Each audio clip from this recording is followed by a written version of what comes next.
तो हाँ भाई करें शुरू। महंगाई बहुत बढ़ गई है भाई। हमारे हाथ में फाइनली नथिंग फोन 2 तो लगा, लेकिन ये पड़ा हमें 45,000 रुपीज का और OnePlus 11 आ रहा था 40,000 रुपए का। तो यहाँ पर 5,000 रुपए का डिफरेंस है और इसी वजह से नथिंग 2 को बोला जा रहा है ओवर प्राइस। तो क्या एक्चुअल में ओवर प्राइस्ड है? तो आज की इस वीडियो के अंदर हम करेंगे इन डेप्थ कंपैरिजन इन दोनों ही फोनों का और बताएंगे आपको क्या नथिंग पे 5,000 रुपए लगाना वर्थ रहेगा। और अगर आपको वीडियो अच्छी लगे तो भाई चैनल सब्सक्राइब किए बगैर मत जाना और वीडियो अच्छी लगे तो लाइक जरूर कर देना मेरे दोस्त, ऐसी वीडियो हम लाते रहते हैं। तो यहाँ पर देखो स्टार्ट करेंगे डिजाइन और इन हैंड फील से, क्योंकि सबसे पहले वही मैटर करता है। तो यहाँ पर दोनों ही कंपनी ने ना कुछ नया नहीं करा है। जैसे इनके प्रीवियस सीरीज के फोन थे ना वैसा सही डिजाइन है। OnePlus में क्या है, जो कैमरा है वो सर्कुलर शेप में मिलता है, बस इतना है, पहले रेक्टेंगुलर शेप में मिलता था पूरा। और यहाँ पर नथिंग में भाई ऑलमोस्ट सिमिलर डिजाइन है, बस जो बैक पैनल का ग्लास है वो थोड़ा सा लाइट कलर का कर दिया है, जिसकी वजह से अंदर का माल मसाला और दिख रहा है। और दूसरा ग्लिफ लाइट में कट्स मिलते हैं और थोड़ी एक्स्ट्रा ग्लिफ लाइट भी ऐड करी है, जिसकी हम आगे बात करेंगे। एंड थर्ड है, इसके साइड का ग्लास थोड़ा सा कर्व करा है। अब कर्व करा है ये ठीक है, लेकिन 45,000 रुपीज में भाई नथिंग की इन हैंड फील मेरे को सबसे ज्यादा कमजोर लगी है। मतलब बहुत ज्यादा कंफ्यूजिंग है। मैंने 45,000 रुपीज के बहुत सारे फोन यूज करे हैं, उनकी समझ आ जाती है इन हैंड फील, लेकिन ये तो भाई बहुत ज्यादा कंफ्यूज करता है। और इसके पीछे रीजन है, जनरली क्या होता है जब भी कंपनी बैक पैनल को हल्का सा कर्व करती है तो फ्रेम को भी साइड से कर्व कर देती है, जिसकी वजह से ग्रिप अच्छी बनती है फोन की। लेकिन यहाँ पर सीन ये है, बैक पैनल तो इन्होंने कर्व कर दिया लेकिन साइड अभी भी फ्लैट है, जिसकी वजह से दिमाग कंफ्यूज हो रहा है कि भाई मैंने कर्व फोन पकड़ा हुआ है फ्लैट फोन पकड़ा हुआ है। तो बहुत ज्यादा अजीब सी इन हैंड फील है। वहीं पर भाई OnePlus 11R बहुत ज्यादा प्रीमियम इन हैंड फील देता है, क्योंकि इसकी फ्रंट बैक दोनों कर्व है और फ्रेम भी पतला सा है, जिसकी वजह से इसकी ग्रिप ज्यादा अच्छी बनती है फोन की। प्लस इसका 3 ग्राम वेट ज्यादा है, उसके बाद भी भाई नथिंग से हल्का फील होता है फोन, इसी वजह से, क्योंकि यहाँ पर वेट डिस्ट्रीब्यूशन भी नथिंग से ज्यादा बेटर है। बट नथिंग के पास फायदा ये है कि यहाँ पर साइड फ्रेम आपको एल्यूमिनियम का मिलता है, जिसकी वजह से इसकी बिल्ड ज्यादा अच्छी हो जाती है। और जो OnePlus है इसका प्लास्टिक का फ्रेम मिलता है। बाकी दोनों के बैक में आपको कॉर्निंग गोरिल्ला ग्लास 5 की ताकत दी है। अब यहाँ पर मैं एक अपना पर्सनल एक्सपीरियंस रखना चाहूंगा। नथिंग फोन को मैंने बैक पैनल से रखा था टेस्ट करने के लिए, हल्का सा टिल्टेड सरफेस था, तो भाई ये इतना ज्यादा स्लिपरी है कि ये फिसलता रहता है। तो भाई अच्छी जगह रखना है इस फोन को। अगर आपने टेबल के किनारे वगैरह पर रख दिया ना तो पक्का ये गिरने के चांसेस काफी ज्यादा हैं इस फोन के। बाकी रही बात डिजाइन की, तो देखो टोटली पर्सनल प्रेफरेंस है। किसी को भाई फटी हुई जीन्स पसंद है जैसे कि नथिंग का डिजाइन है, किसी को भाई सिंपल प्लेन पैंट पसंद है जैसे कि भाई OnePlus 11R का डिजाइन पसंद है। तो आप बताना आप प्लेन जीन्स की तरफ जाना पसंद करोगे या फटी हुई जीन्स की तरफ। अब देखो जैसे कि बैक में कॉर्निंग गोरिल्ला ग्लास 5 है, फ्रंट में भी दोनों के कॉर्निंग गोरिल्ला ग्लास 5 है, बट मुझे पर्सनली भाई कर्व डिस्प्ले से ज्यादा लगाव है। तो यहाँ पर OnePlus 11R में कर्व डिस्प्ले मिलती है, ना ही ज्यादा कर्व है ना ही कम है, और यूजर के हिसाब से एक बढ़िया कर्व दिया है, बिल्कुल परफेक्ट कर्व मैं कहता हूँ इसको। आपको पता ही होगा, हमने रिव्यू वीडियो के अंदर भी इसकी बात करी है। बट यहाँ पर अगर ऑन पेपर देखा जाए ना, इसके अलावा भी बहुत डिफरेंसेस हैं दोनों की डिस्प्ले में। जैसे कि दोनों के पास जो आपको पैनल मिलता है उसमें डिफरेंस है। OnePlus में आपको नॉर्मल फ्लूइड एमोलेड पैनल मिलता है जो 60 to 120 हर्ट्ज के बीच में स्विच करता है। नथिंग के पास आपको LTPO पैनल मिलता है, वो भी 45,000 रुपीज में। भाई जनरली फ्लैगशिप के अंदर ही हमें देखने के लिए मिलता है। ये मैंने पहली बार देखा है मोटोरोला के फोन के अलावा दूसरी किसी कंपनी ने ऐसा करा है जो 1 to 120 हर्ट्ज स्विच हो रहा है, जिसकी वजह से बैटरी कंजप्शन इस डिस्प्ले की ज्यादा बढ़िया है OnePlus के कंपैरिजन में। दूसरा यहाँ पर दोनों ही डिस्प्ले फुल HD+ है, 1 बिलियन कलर शो कर सकती है HDR10+ सर्टिफिकेशन के साथ। बट यहाँ पर जो नथिंग की डिस्प्ले है इसके पास पिक्सल पर इंच डेंसिटी थोड़ी सी कम है OnePlus के कंपैरिजन में, क्योंकि OnePlus ने भाई यहाँ पर एक चाल खेली है, ये फुल HD से ज्यादा पिक्सल के साथ आती है डिस्प्ले। बट यहाँ पर जब हमने दोनों को साइड बाय साइड भिड़ाया, भाई सबसे पहले तो दोनों में मिड पंच होल मिलता है, ये कमाल की बात है। साइड के बेजल और चिन्ह नथिंग के इस बार एक्चुअल में काफी कम करे हैं, सिमेट्रिकल बेजल चिन्ह है, लेकिन फिर भी OnePlus के बेजल और चिन्ह कम लगते हैं। रीजन है कर्व, साइड से बैंड डिस्प्ले हो जाती है, जिसकी वजह से इसमें एक तरीके से फुल व्यू एक्सपीरियंस मिलता है। तो यहाँ पर OnePlus थोड़ी सी एक एडवांटेज ले जाता है। इसके अलावा भाई नथिंग ने इस बार अपनी पीक ब्राइटनेस भी इंप्रूव करी है। इस बार 1600 निट्स की पीक ब्राइटनेस मिलती है और OnePlus के पास है 1450 निट्स की पीक ब्राइटनेस। इंडोर जो फोन चलाओगे ना फुल ब्राइटनेस करके, तो आपको अपनी आंखों से दिख जाएगा कि भाई नथिंग की डिस्प्ले ज्यादा ब्राइट है।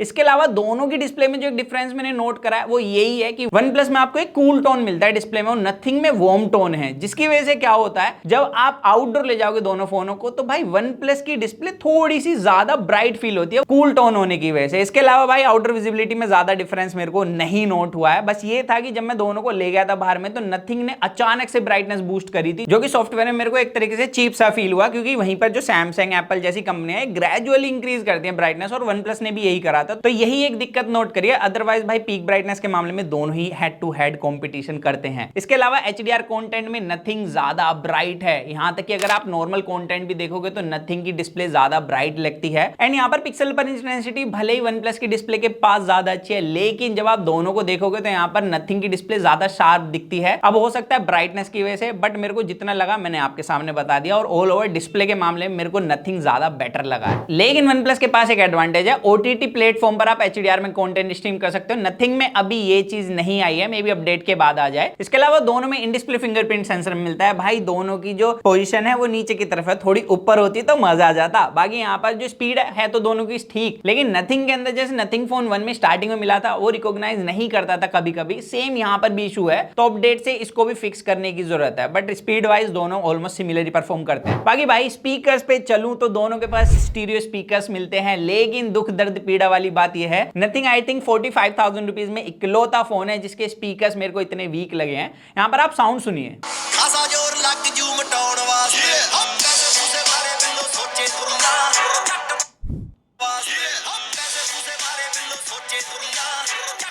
तो यहाँ पर 11R के स्पीकर्स बहुत ज्यादा सॉलिड है नथिंग फोन 2 के कंपैरिजन में। और अगर आप सोच रहे हो कि आप ईयरफोन लगा के कोई कंटेंट वॉच कर लोगे या भाई आप गेमिंग कर लोगे, तो मैंने AKG के सैमसंग वाले ईयरफोन्स ट्राई करने की कोशिश करी थी, वो कनेक्ट ही नहीं हो रहे और OTG का कोई ऑप्शन ही नहीं है सेटिंग्स में। तो यहाँ पर भाई मेरे ईयरफोन्स तो कनेक्ट नहीं हुए और दूसरे मैंने ईयरफोन्स कनेक्ट करके अभी तक नहीं देखे, क्योंकि मेरे पास कोई दूसरी कंपनी के ईयरफोन्स है नहीं। लेकिन अगर आपको पता है ये ईयरफोन्स कैसे कनेक्ट किए जाए इस फोन के साथ, तो वो आप मुझे कमेंट्स में जरूर बताना। जिसने मेरे को सही बताया उसका कमेंट में पिन करने वाला हूं। लेकिन अब अगर आप सोच रहे हो कि भाई चलो मैं स्पीकर्स के साथ ही गेमिंग कर लूंगा, तो मैं और मेरा भाई गेम प्ले कर रहे थे, उसके पास A52s था आई थिंक, तो हम दोनों गेम प्ले कर रहे थे। इसके स्पीकर से पता ही नहीं चला कि बंदे कहां हैं, गोली चल भी रही है नहीं चल रही है, बंदा किधर से आ रहा है उसकी आवाज ही नहीं आ रही। ये आवाज मेरे को पता कहां से आ रही है, A52s के स्पीकर से। तो इसके स्पीकर गेमिंग के लिए तो बहुत ही बेकार है। तो ये चीज कही जा सकती है लाइक 45,000 रुपीज में इसकी जो साउंड क्वालिटी है वो बहुत ज्यादा एवरेज है। लेकिन एक बात अच्छी है कि हैप्टिक्स दोनों के अच्छे हैं, लेकिन अभी भी वन प्लस के पास एडवांटेज ये है कि यहाँ पर आपको इंटीग्रेशन हैप्टिक्स की ज्यादा जगह पर मिल जाती है, और इसकी जो इंटेंसिटी है वो आपके हाथ के पीछे तक महसूस होगी जब भी आप कुछ टाइप करोगे। नथिंग की भी इंटेंसिटी ठीक है, लेकिन बैक तक महसूस नहीं होती है, सिर्फ फिंगर तक ही आपको महसूस होने वाली है। अब भाई वन प्लस के पास आपको एलाइट स्लाइडर मिलता है, जो कि मेरे को पर्सनली काफी ज्यादा पसंद है। वहीं पर नथिंग के पास ग्लिफ लाइट मिलती है, और ग्लिफ लाइट तो इन्होंने काफी ज्यादा इंप्रूव करी है, ऐसा बताया गया है। यहाँ पर कट ज्यादा मिलते हैं ग्लिफ लाइट में, जो आपको LEDs मिलती है वो ज्यादा डाली है। और यहाँ पर इंटीग्रेशन भाई आपको देखने के लिए मिलती है। एक तो ये वाली जो ग्लिफ लाइट है ना, जब भी आप वॉल्यूम कम ज्यादा करोगे तो यहाँ से आपको पता लग जाएगा कितने लेवल पर सेट है।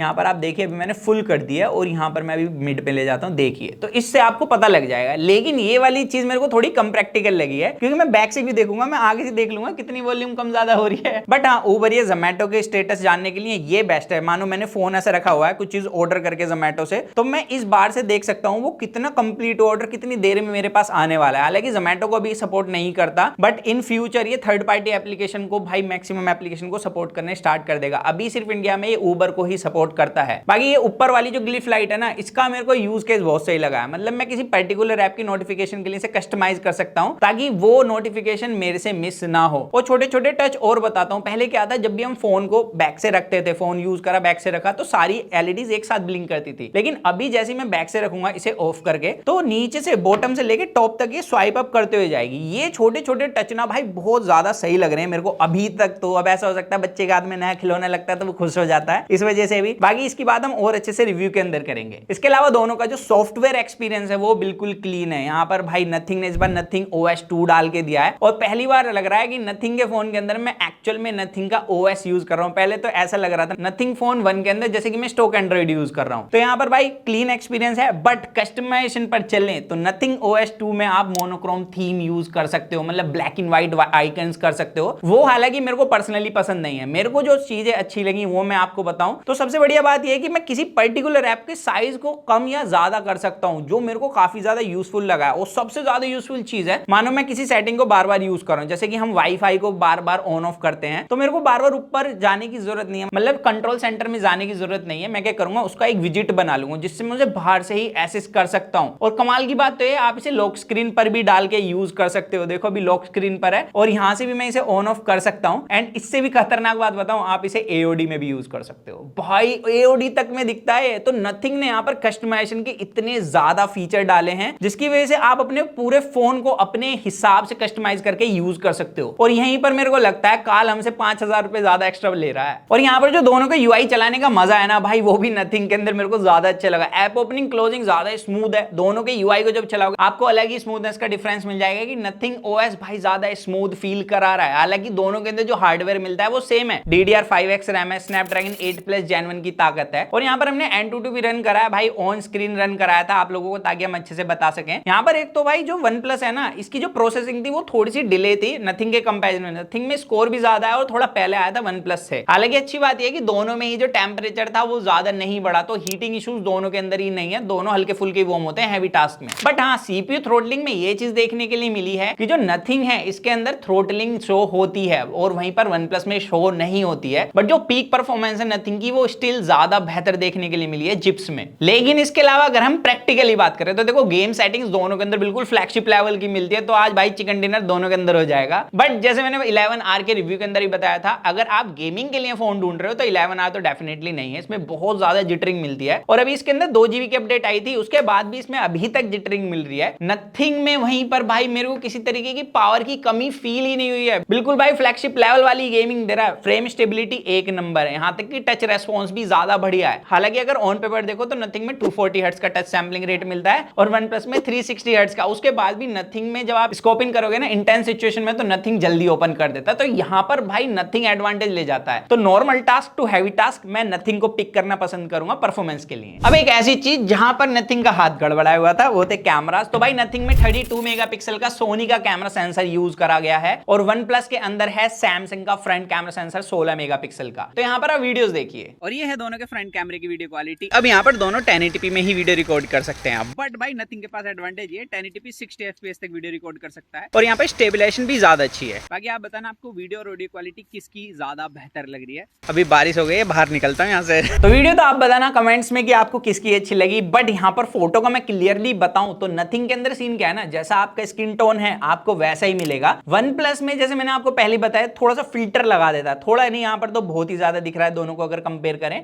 यहाँ पर अगर मैं नथिंग की फोटो में फिल्टर लगाऊंगा जब जाके 11R जैसी फोटो निकल कर आएगी। और 11R ने तो मेरे हेयर्स तक काफी ज्यादा ब्राउन कर दिए हैं, अब थोड़े बहुत हैं, इतने थोड़े ही हैं भाई। तो यहाँ पर मेरे को नथिंग के स्किन टोन और कलर ज्यादा अच्छे लगे हैं। एंड यहाँ पर भाई हमने बारिश के मौसम में भी फोटो कैप्चर करी थी और यहाँ पर साफ देखने के लिए मिलता है कि OnePlus ज्यादा ब्राइट करता है। तो अगर आपको गोरा होना पसंद है तो मैं 11R आपको इजिली रिकमेंड कर सकता हूं। बट अगर आपको नेचुरल टोन चाहिए तो भाई नथिंग आपके लिए बेस्ट है। और यहाँ पर डिटेल्स में भी डिफरेंस दिखता है कि 32 मेगापिक्सल का एक्चुअल में कैमरा सेंसर यूज करा है। बाकी पोर्ट्रेट मोड के अंदर एज डिटेक्शन भाई 11R का स्लाइटली बेटर है, बट अगेन स्किन टोन तो मुझे भाई नथिंग का बेटर लगा। बाकी आप बताना आपको गोरा वाला स्किन टोन पसंद है या थोड़ा सा नेचुरल स्किन टोन पसंद है। बट पर्सनली बताऊं ना, नथिंग कुछ कुछ ऐसी फोटोज दे रहा है जैसे कि भाई आईफोन देता है, तो इसे एंड्रॉइड का एप्पल बोला जा सकता है। तो फ्रंट कैमरे में सीधा अगर आपको नेचुरल स्किन टोन चाहिए तो नथिंग है, लेकिन अगर आपको थोड़ा सा मॉडिफाइड मतलब ब्यूटीफुल लगना है तो वो आपको 11R ही कर पाएगा। इसके अलावा बैक कैमरा दोनों के अंदर 50 मेगापिक्सल का है, सैमसंग का नहीं सोनी का कैमरा सेंसर है IMX890। और यहाँ पर भाई वीडियो हमने फुल सेटिंग्स में रिकॉर्ड करी है और स्टेबिलिटी तो भाई दोनों के अच्छे। लेकिन अगर आप ग्राउंड को देखो और मेरी टी शर्ट को देखो तो यहाँ पर भाई नथिंग ज्यादा अच्छे से कलर्स को शो कर रहा है। OnePlus में क्या है, ब्लैक को ज्यादा ही बूस्ट कर देता है और व्हाइट को कुछ ज्यादा ही व्हाइट कर देता है, जिसकी वजह से सेपरेशन उतना अच्छा नहीं निकल कर आता है। और 1080p वीडियो के साथ अपोजिट लाइट तो भाई मेजर ही डिफरेंस है। यहाँ पर OnePlus बहुत ज्यादा अजीब कर देता है। मेरी पैंट्स के कलर भाई बहुत ज्यादा अजीब हो गए हैं, शूज और पैंट्स बिल्कुल मिल गई हैं, लेकिन नथिंग ने बिल्कुल अच्छे से सेपरेट करके दिखाया और स्किन टोन भी काफी अच्छा देखने के लिए मिल रहा है। तो वीडियो में तो मैं भाई बैक कैमरे में क्लियरली बोल सकता हूँ कि नथिंग फार बेटर है OnePlus से। अभी कुछ फोटोज ऐसी हैं नथिंग की जो हमने अपडेट से पहले ही क्लिक करी थी, कुछ ऐसी है जो अपडेट के बाद क्लिक करी, तो मैं सारे डिफरेंसेस आपको दिखाऊंगा। तो सबसे पहले अगर आप फुल पत्ते की फोटो क्लिक करते हो तो ज्यादा अच्छे से HDR हिट होता है नथिंग के अंदर। यहाँ पर सेपरेशन बहुत प्यारा देखने के लिए मिलता है। पर्सनली मेरे को नथिंग ज्यादा अच्छा लगा इस मामले में। एंड यहाँ पर दूसरा, जैसे आप इंडोर फोटोज क्लिक करोगे तो इंडोर में क्या है, नथिंग क्या है, शैडोज को काफी ज्यादा ब्लैक कर देता है और OnePlus के अंदर HDR ज्यादा अच्छे से हिट होता है, जिसकी वजह से भाई इंडोर बोलूं या स्ट्रीट फोटोग्राफी के लिए बोलूं वहां पर भाई OnePlus ज्यादा बेटर परफॉर्म करता है। अब ऐसा भी है ना, ज्यादा गोरा करता है तो यहाँ पर उसकी एडवांटेज आ जाती है। लेकिन अगर आप स्टिल फोटोज क्लिक करोगे तो भाई स्टिल में आपको देखने के लिए मिलेगा आउटडोर कंडीशन में कि भाई दोनों ऑलमोस्ट सिमिलरली परफॉर्म करते हैं। बस फर्क आता है, नथिंग में वार्म टोन मिलता है और OnePlus में आपको कूल टोन मिलता है, सिर्फ इतना सा फर्क है। बट नथिंग के अंदर बहुत ज्यादा एक अजीब सीन था अपडेट से पहले, वो था कि अगर आप नॉर्मल फोटो क्लिक करोगे सेम कंडीशन में और पोर्ट्रेट मोड फोटो क्लिक करोगे तो कलर्स में मेजर डिफरेंस था। और भाई OnePlus का सीन बता दूं, OnePlus में पोर्ट्रेट मोड लेता ही नहीं काफी टाइम, तो यहाँ पर OnePlus के साथ ये सीन है और अभी तक फिक्स नहीं हुआ है। लेकिन वहीं पर नथिंग ने देखा जाए तो अपडेट से जो इसका इशू था, जो पोर्ट्रेट मोड में काफी ब्लैक कर रहा था, उसके काफी हद तक फिक्स करने की कोशिश करी है, बट अभी भी कंप्लीटली फिक्स नहीं हुआ है। यहाँ पर आप खुद देख सकते हैं अभी भी थोड़ा सा ब्लैक करता है। बट मेरे को पर्सनली एक चीज अच्छी लगी, अपडेट के बाद इन्होंने 2x पोर्ट्रेट मोड का जो ऑप्शन दिया है ना भाई, क्या एज डिटेक्शन करता है, डिटेल्स भी अच्छी हैं। और यहाँ पर भी आप देखिए OnePlus ने पोर्ट्रेट मोड में एज डिटेक्ट नहीं करा है, तो मेरे को को भाई पोर्ट्रेट मोड के मामले में तो नथिंग ज्यादा बेटर लगा है, क्योंकि ये कंसिस्टेंसी के साथ पोर्ट्रेट मोड कैप्चर कर रहा है। बाकी यहाँ पर अल्ट्रा वाइड में डिफरेंस है, नथिंग के पास 50 मेगापिक्सल का है, वन प्लस के पास 8 मेगापिक्सल का है। एंड यहाँ पर आप खुद देख सकते हैं कलर्स में डिफरेंस है और शेडोज को ज्यादा अच्छे से हाईलाइट भाई वन प्लस कर रहा है। तो यहाँ पर नथिंग का अल्ट्रा वाइड थोड़ा सा मात खा जाता है। बाकी एक चीज जानने के लिए मैं काफी ज्यादा एक्साइटेड था, भाई लो लाइटिंग फोटोज किसकी अच्छी है, तो हमने without night mode photo click करी। यहाँ पर देखा कि लाइट कंट्रोल नथिंग का अच्छा है, लेकिन अगर आप एक डार्क एनवायरनमेंट में फोटो क्लिक करोगे तो आपको शार्पनेस साफ देखने के लिए मिलेगी कि वन प्लस ज्यादा अच्छी कैप्चर करता है, और जितना ज्यादा डार्क एनवायरनमेंट होगा उतनी ज्यादा शार्प इमेज आपको वन प्लस के अंदर देखने के लिए मिलेगी। तो यहाँ पर क्लियर है ये चीज कि नाइट मोड में थोड़ा सा जो डिफरेंस है वहां पर एडवांटेज वन प्लस ही ले जा रहा है। तो नाइट मोड और अल्ट्रा वाइड के अलावा ज्यादातर सिचुएशन में वीडियो हो, मेन कैमरा हो, फ्रंट कैमरा हो, वहां पर नथिंग बेटर परफॉर्म कर रहा है। बाकी भाई जो वन प्लस है ये पतला दुबला फोन है, इसके बाद भी इसके अंदर 5000 mAh का बैटरी है, और सबसे बड़ी एडवांटेज है इसके पास 100 वोट की फास्ट चार्जिंग मिलती है, और उससे बड़ी एडवांटेज है कि भाई बॉक्स के अंदर चार्जर मिलता है, तो ये चार्ज बहुत ज्यादा तेजी से हो जाता है। अराउंड हाफ आवर के अंदर ये कंप्लीट चार्ज हो जाता है। नथिंग के अंदर 4700 mAh की बैटरी है, और यहाँ पर 45 वोट की फास्ट चार्जिंग मिलती है, और चार्जर भी बॉक्स के अंदर आपको नहीं मिलता, आपको अलग से बाय करना पड़ेगा। अगर आपने प्री बुक करा है तो आपको डिस्काउंट में मिल जाएगा, नहीं तो आपको 2500 रुपए चार्जर के लिए अलग से पे करने पड़ेंगे, जिसके बाद इस फोन का प्राइस बन जाता है 47,500 रुपीज। तो चार्जिंग स्पीड भी इसकी स्लो है, ऑलमोस्ट दुगना टाइम ले लेता है चार्ज होने में। एंड यहाँ पर दोनों के बैटरी बैकअप की बताऊं तो करीब करीब आधे घंटे बैटरी बैकअप नथिंग का ज्यादा है। अब मेरे को लगता है ऐसे इस वजह से क्योंकि यहाँ पर LTPO पैनल यूज करा है, और ये रिफ्रेश रेट के बीच में स्विच करता रहता है, ये रीजन है। अदरवाइज जो बैटरी बैकअप है उसमें ज्यादा बड़ा डिफरेंस नहीं है, बट मेरे को ऑल ओवर लग रहा है कि यहाँ पर बैटरी में एडवांटेज वन प्लस के पास है, क्योंकि जल्दी चार्ज हो जाता है। लेकिन नथिंग के पास दो एडवांटेज है, एक तो 15 वोट की वायरलेस चार्जिंग और 5 वोट की रिवर्स वायरलेस चार्जिंग मिलती है इस फोन के साथ, और भाई ये IP54 रेटिंग के साथ भी आता है। वन प्लस के पास किसी तरीके की रेटिंग नहीं मिलती है। तो ऑल ओवर मैं अपनी ओपिनियन दूं तो देखो, ये कंपैरिजन मैं एक दिन पहले ला सकता था, लेकिन मैंने दोनों फोनों को खुद से यूज करा, एक्सपीरियंस लिया कि भाई एक्चुअल में नथिंग को जैसे मैंने ओवर प्राइस बोला था कि